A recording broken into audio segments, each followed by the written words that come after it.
Hello and welcome to my next build, something a bit different here. I'm doing an eBay miniature rescue and it's gonna be the Ark half track, well, motorcycle half track, and it's something someone started and they've not done that well, so they've abandoned it. It had a thick liberal coating of primer. It had glue on it. It had badly glued together parts. Holes in it that needed filling. The seam lines needed sanding and scraping off and sanding. It was just a bit of a, well, sad case needing some help. You can see there's even her in the primer. God knows how they managed that, but they obviously did. But yeah, it's a decent enough starting point. The first case was to drop it in a jar of, wood alcohol, what's it called, methylated spirits. You can also use Dettol or Mr. Muscle Oven Cleaner. Anything that doesn't damage the plastic. I dunked it in there to strip off all the paint, and at this stage I did some filling as well, particularly on the front wheel. It had holes in the centre of the front wheel where they'd either used vicious glue or they'd cut it for unknown reasons. And a bit of an extra detail I often had is I drill out the gun barrels. It just adds for a bit more definition to them and they look a bit better. As they supplied, they blanked off, as are the exhausts. I've drilled the exhausts out also with mini drills. Like, these are all methods you can use on scale models as well as fantasy models. You can use it for tank gun barrels, etc. And here I've got it in primer and it's seen its first coating of colours. I've decided on a green, seeing it's a military green, seeing as it's an half track. I also mixed some white in to go over edges after, and airbrushed it on just for the first basic colour. Then after this I hand painted it, but it's just getting the basics down.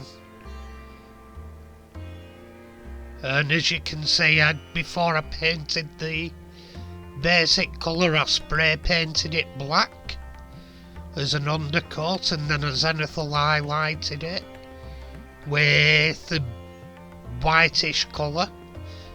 You can use any primer so long as it is white, even possibly light grey to do a zenithal highlight. And here's one of the rider characters with the first stage of painting. He's got his orc flesh green on, and in this instance I've used Citadel contrast paints, or whatever they're called. They have the benefits of, they're like a mix between a paint and a wash, and they define your highlights and your shadows. As you can see, it's brought out the detail. That's just one layer of paint, and it's put more pigments into the lower areas and less into the eye, so it defines shape. Makes it look decent. They're probably worth, in our instance, getting for car interiors, etc.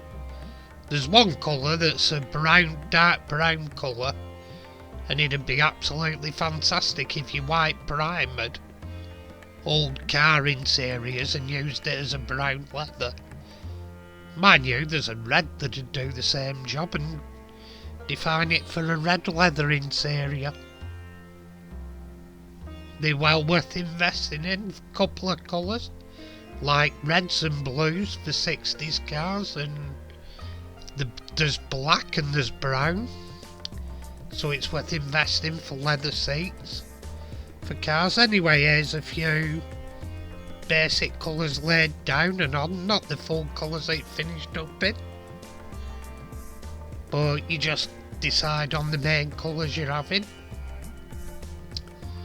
And then that's just basic painting before I start with any of the techniques. The Orcs have already had a couple of techniques. You can see I've done bits of details and layered the painting. Layering is when you go from dark to light and different colours to build up definition and more interesting looks on the model you're doing. As I say, I'm by no means perfect here. I've done some washes, as you can see on the skull on the front. I'm by no means perfect at this, as I say. The world ain't fair. I'm both a geek and a bit spazzy. So, hey ho. It limits me filming because of me shakes and concentration etc. through COVID and disabilities, but I just like to sit and relax and paint. When time's no essence, I don't have to think about videoing it. I don't have to prop it up. Anyway, here's the interior. I've done a bit of Nuln Oil on the rear checker plate. Dry brushed it with Necron compound. I've stippled the green interior so it looks like paint's worn down with Necron compound. And here's where I've fully weathered it all.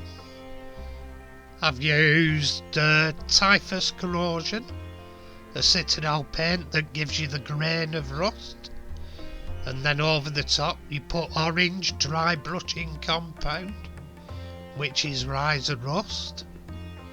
It's called in their range, because the Orcs love their kit beautifully rusty. And it's basically finished here. They meant to look scrapyardish, and I think I've basically succeeded in that mission. As you can see, the skull's been defined with Agrax Earthshade I used on that, on top of one of the bone colours from Citadel. Forgot which one, but they both go as well under Agrax Earthshade.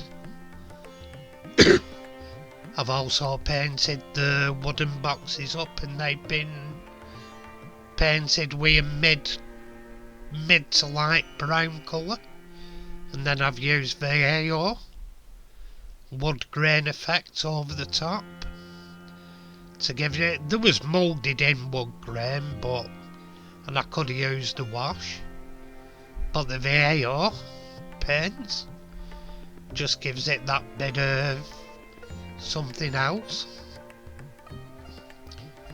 And there's Agrax Earthshade washes on it, and dry brushes, and like edge highlighting, all different techniques used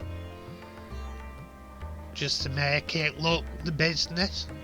I did actually think about putting it on a diorama, but I changed my mind. I was going to build a diorama for it. It may still happen, depends how I feel. But there's into the back end, as you say, over the stuff I did to the checker plate before. I've also now done some weathering with Typhus Corrosion and Rise of Rust. And just along the edges and stuff. Anyway, if you've enjoyed this video, please subscribe. And those who subscribed to me already, I've had a few new ones. Thank you very much. I'm going to be drawing for my 600 subscriber video soon. Anyway, thank you for watching, and tatty bye. And keep safe out there, guys. Tatty pie, everyone. Tatty pie.